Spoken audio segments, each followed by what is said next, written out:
गुरुर्ब्रह्मा गुरुर्विष्णु गुरुर्देवो महेश्वर गुरुर्साक्षात् परम ब्रह्म तस्मै श्री गुरुवे नमः। तस्मै श्री गुरुवे नमः। बोलो भारत माता की। क्या बात है, आज भोजन नहीं मिला? बदनामी हो जाएगी पंजाब की, बहुत दूर तक बदनामी करूंगा मैं। अगर तुम्हें इज्जत बचानी हो तो थोड़ा ताकत से नहीं, मैं कह दूंगा पूरे देश में जाके पंजाब के लोगों को रोटी नहीं मिलती है, इसलिए बोल भी नहीं पाते बेचारे। देखेंगे ना, महाराज जी कह रहे इज्जत का सवाल है, ऐसा मत कहना। तो फिर थोड़ा हमारा साथ देना पड़ेगा, दोनों हाथ मुट्ठी बीच करके। भारत माता की जय, भारत माता की जय, भारत माता की जय, जय श्री राम, जय श्री राम, नमो पार्वती पते।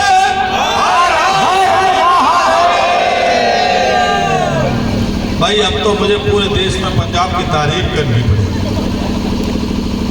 तो पहले आप सबको बहुत बहुत मेरी शुभकामनाएं, आशीर्वाद।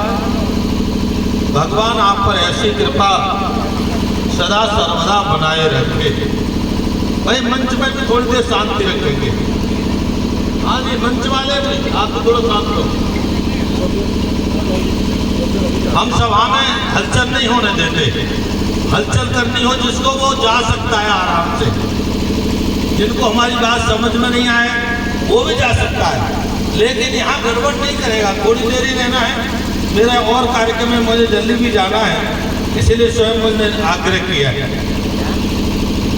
आज की सभा के अध्यक्ष वैष्णव शिरोमणि जी,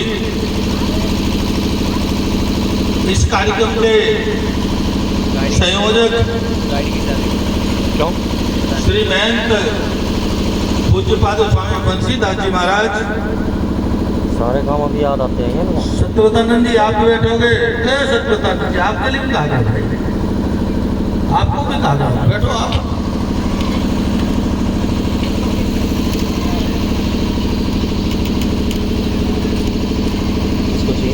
हमारे भारत साधु समाज के राष्ट्रीय प्रवक्ता महामंडलेश्वर पूज्यपाद स्वामी विवेकानंद जी महाराज, जो मेरे साथ हरिद्वार से पधारे, उनके बगल में भारत साधु समाज के उत्तराखंड के प्रदेश अध्यक्ष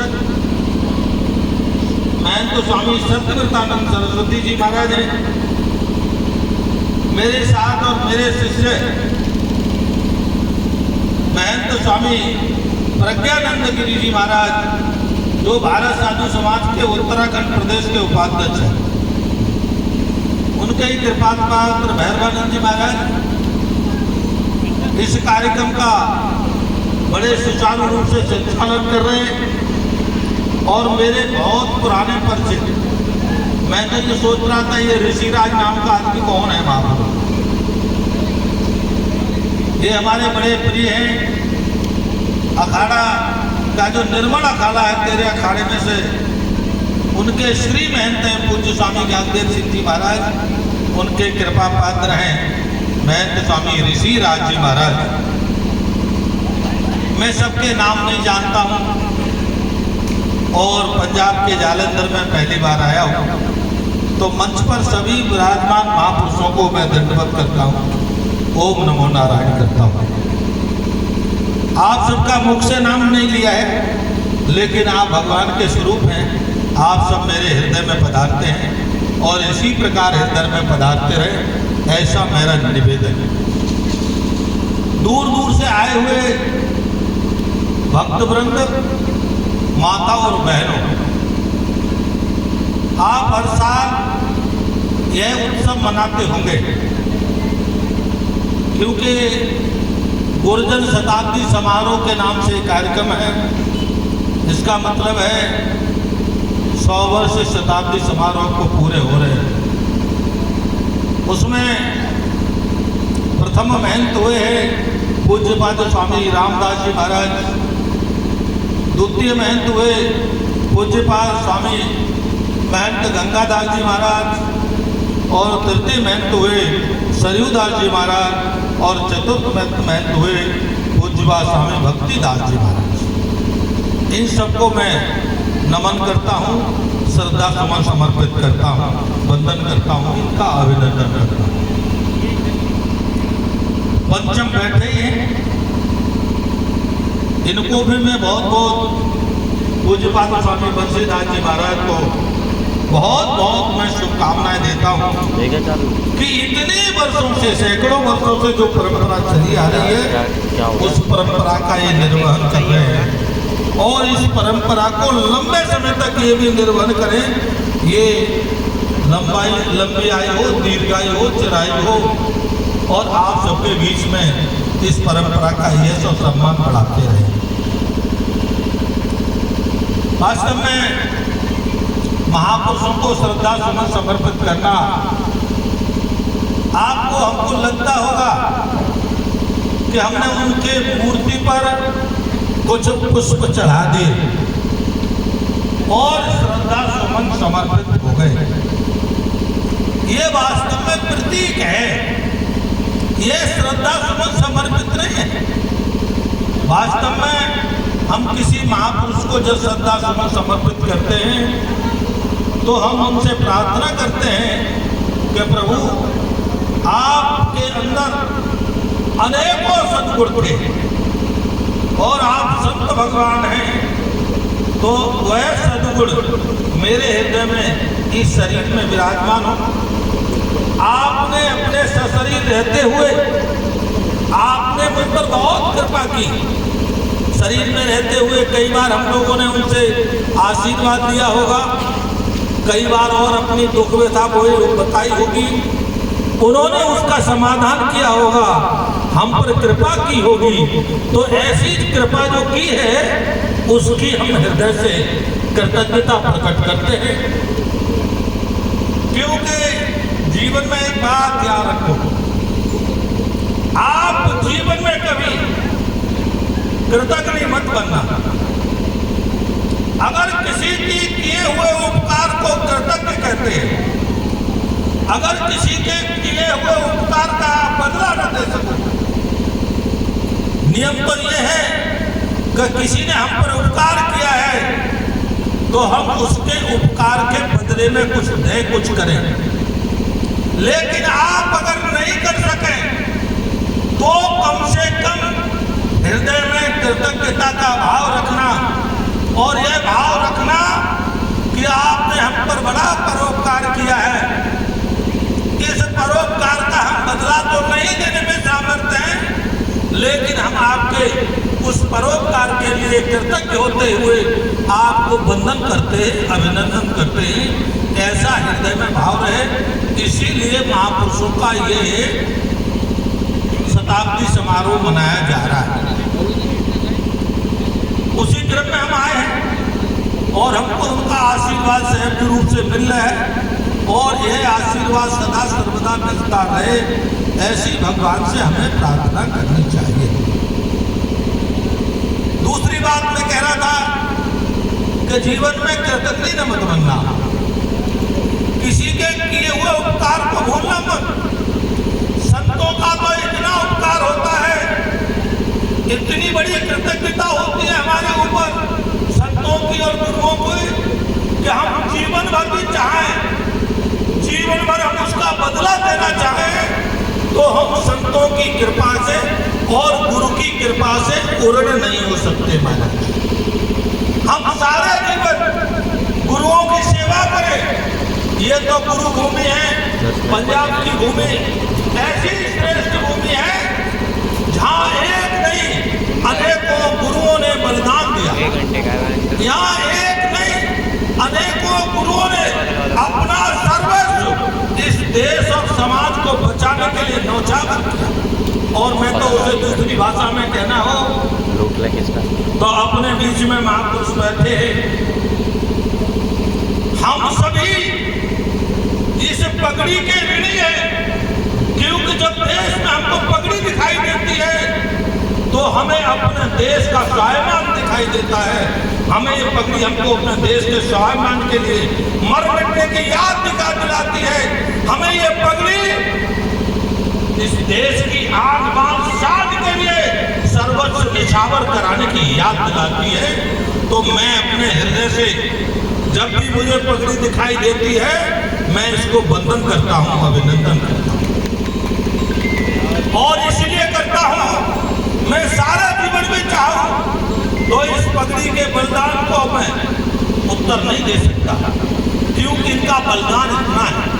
ये पंजाब की भूमि ऐसी है जिन महापुरुष ने गुरु गोविंद सिंह और तेग बहादुर, आज तक इस धरती पर कोई वीर ऐसा पैदा नहीं हुआ जिसने हंसते हंसते अपनी 4 पीढ़ियों का बलिदान कर दिया। चारों पीढ़ियों के लिए वो देश धर्म के लिए न्यौछावर कर दिया। ऐसी ये पंजाब की भूमि है। इस पंजाब की भूमि को मैं वंदन करता हूँ, अभिनंदन करता हूँ। अरे गुरु गोविंद सिंह की जरा जोर से ताली बजा के स्वागत करो, ऐसे सब कुछ करते हो। सत श्री अकाल। ऐसी पंजाब की भूमि पर आप सब पैदा हुए, हमको आने का अवसर मिला है तो हम बड़े सौभाग्यशाली हैं। अब बंसीदास को यहाँ के महंत हैं तो ये भी बड़े सौभाग्यशाली हैं, इसमें कोई दो राय नहीं है। दूसरी बात मैं ये कहना चाहूँगा कि हम सब कुछ करते हैं, लेकिन हम एक बात भूल जाते हैं, और ये भूल जाते हैं कि हम सब हिंदू हैं। हम बहुत सारी जातियों में बट गए। पंजाब में हमें देखना पड़ता है तो बड़ा दुख होता है, और दुख ये होता है कुछ लोग इस पंजाब को बांटने के षड्यंत्र में लगे रहते हैं, और वो कहते हैं तो कुछ लोग पगड़ीधारी हैं और कुछ लोग गैर पगड़ीधारी हैं।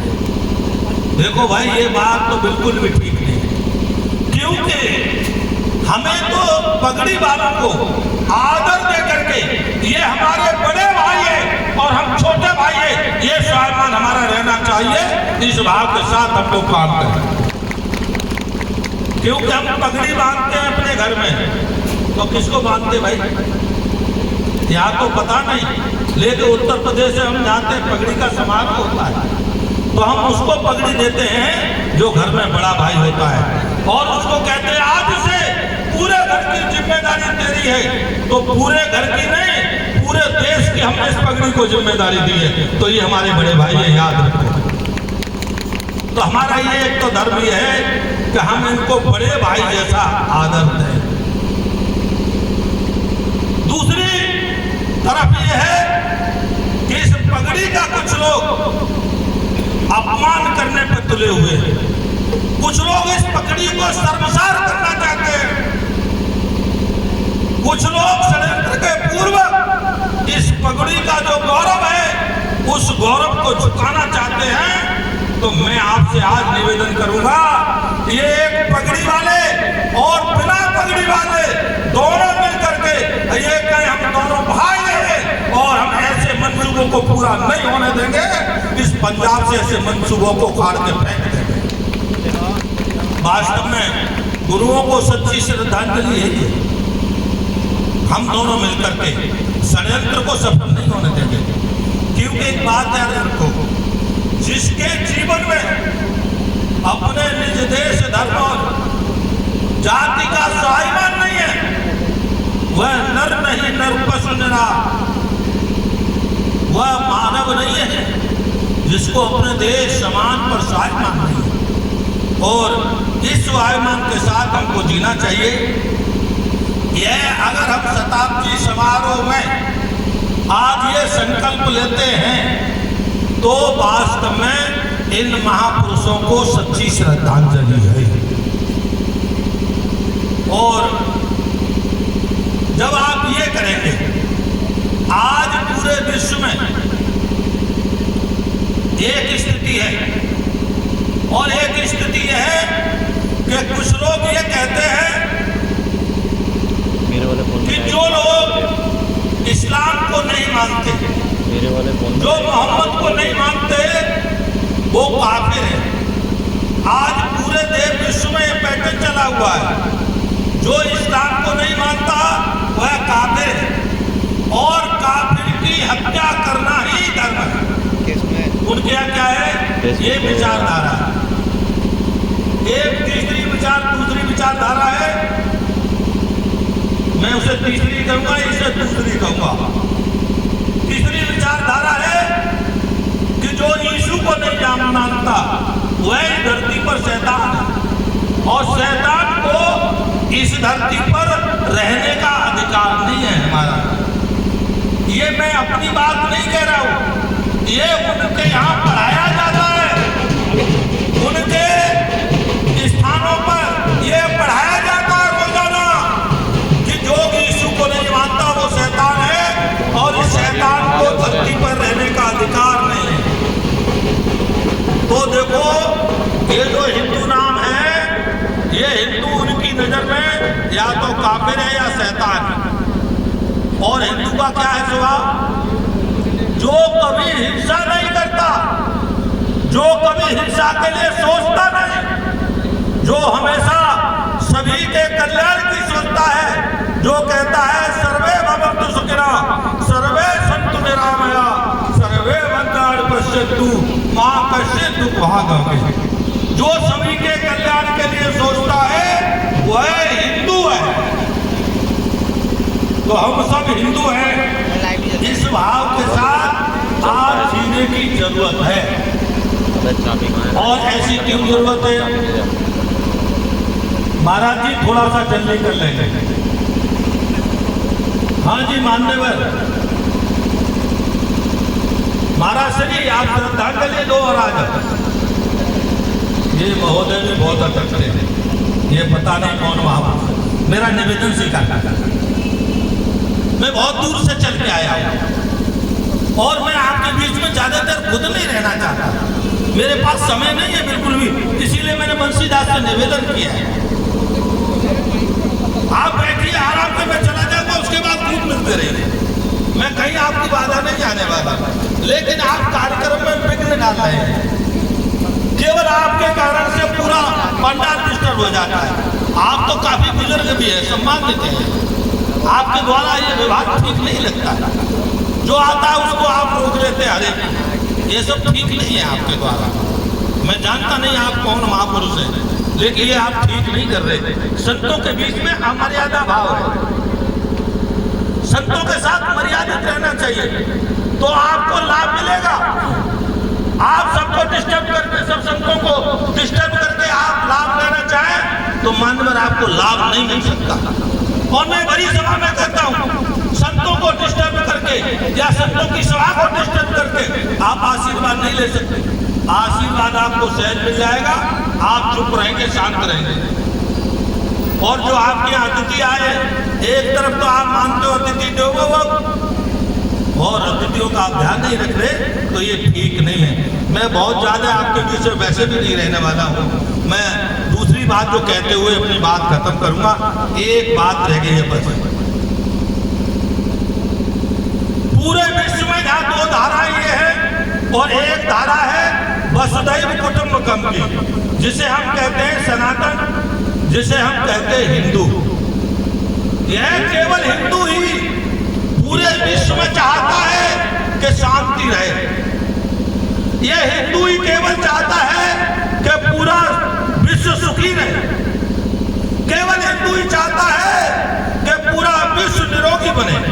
केवल हिंदू ही चाहता है इस धरती पर कोई दुखी ना रहे।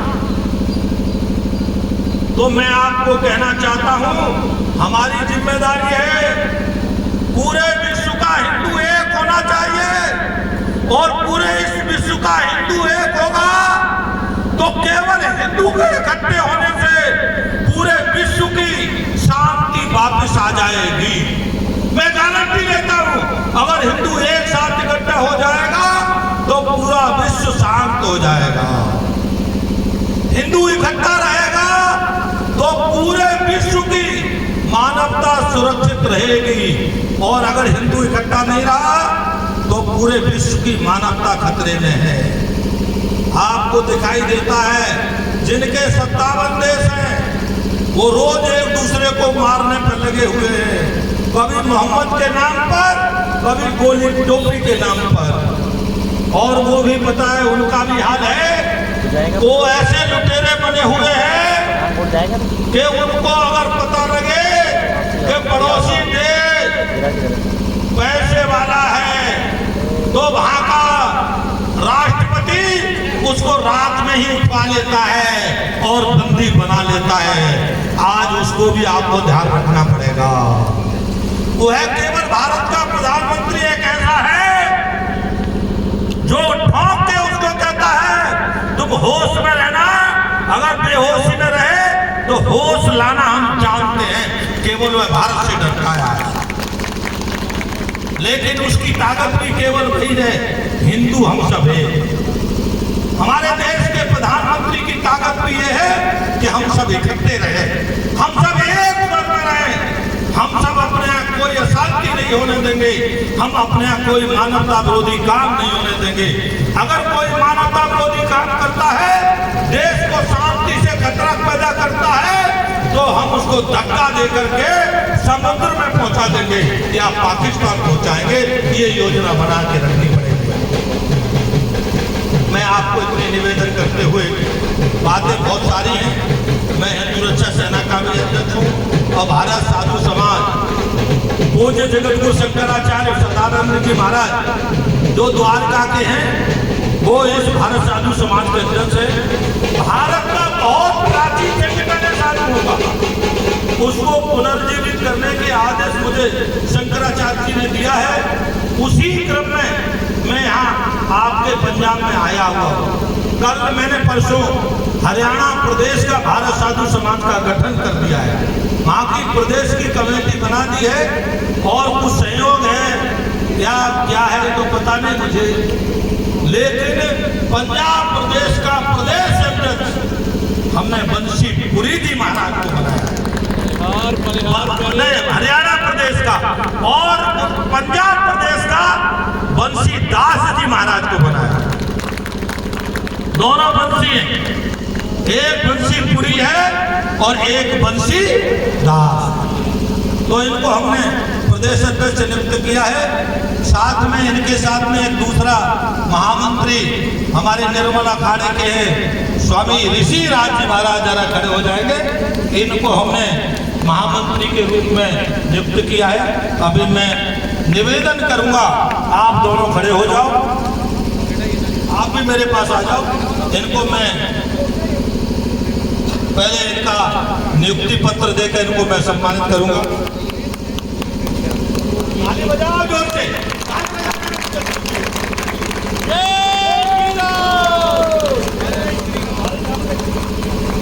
आपसे भी मैं राष्ट्रीय प्रवक्ता जी से भी निवेदन करूंगा।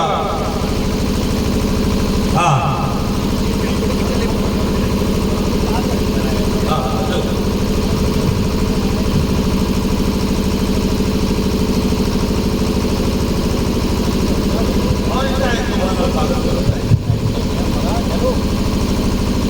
गुरु सनातन धर्म की, भारत साधु समाज की जय, भारत माता की जय, धर्म की जय, अधर्म का प्राणियों में भावना, विश्व का कल्याण। बोलो ऋषि राज जी महाराज की जय। तो तालियां से स्वागत करो जोरदार।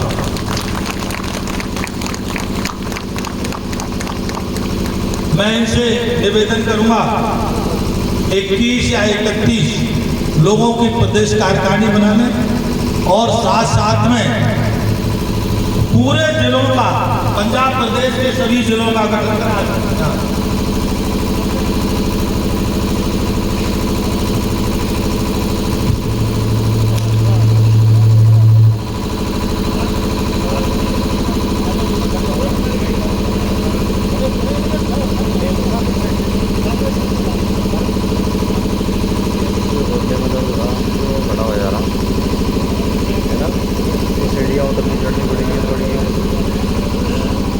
मैं बहुत ज़्यादा न कहते हुए इनको पुनः बहुत बहुत हृदय से शुभकामनाएं देते हुए, आशीर्वाद देते हुए और आप सबको भी बहुत सारी शुभकामनाएं देते हुए मैं आपसे निवेदन करूंगा प्रस्थान करने का।